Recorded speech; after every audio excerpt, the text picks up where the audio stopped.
solve the following by completing the square. Here we'll use the completing the square method to express the equation in the form x plus a all squared equals c. To do this, we'll factor out the 3 from the 3x squared and the minus 12x terms. Then inside the brackets, we'll add a constant to the x squared and x terms such that the resulting trinomial is a perfect square.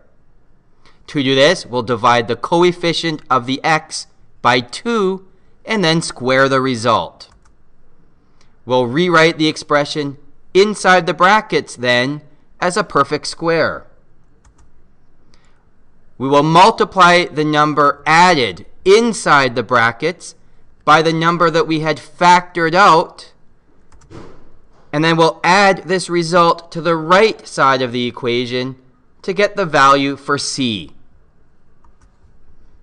We'll then take the square root of both sides of the equation, remembering to include both the positive and negative roots. We'll then subtract a in order to solve for x. Here we have 3x squared minus 12x equals 8. I will factor the 3 out of the 3x squared minus 12x, giving x squared minus 4x inside the brackets. Inside the brackets now, I will divide the negative 4 by 2, giving us negative 2, and then negative 2 squared is 4. I'll then add 4 inside the brackets. I still have the 8 on the right side of this equation, and then I have to also add 12. Note that this 12 comes from 3 times 4.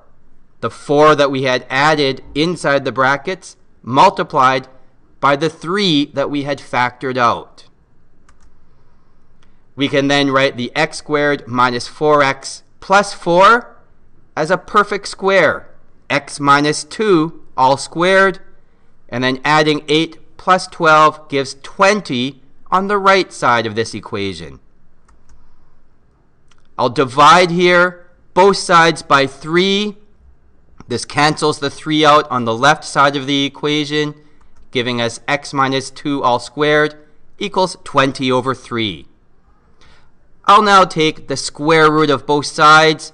The square root of x minus 2 all squared gives me x minus 2. Remembering, of course, I need to take the positive and the negative root of the square root of 20 over 3. I then have x minus 2 equals plus or minus root 20 over root 3. Here I want to remember to rationalize the denominator, multiplying both the top and bottom by root 3. We then have x minus 2 equals plus or minus root 60 over 3. Adding 2 to both sides now in order to isolate the x. And also simplifying the square root of 60.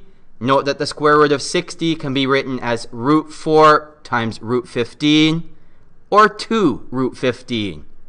I then get a result for x of 2 plus or minus 2 root 15 over 3.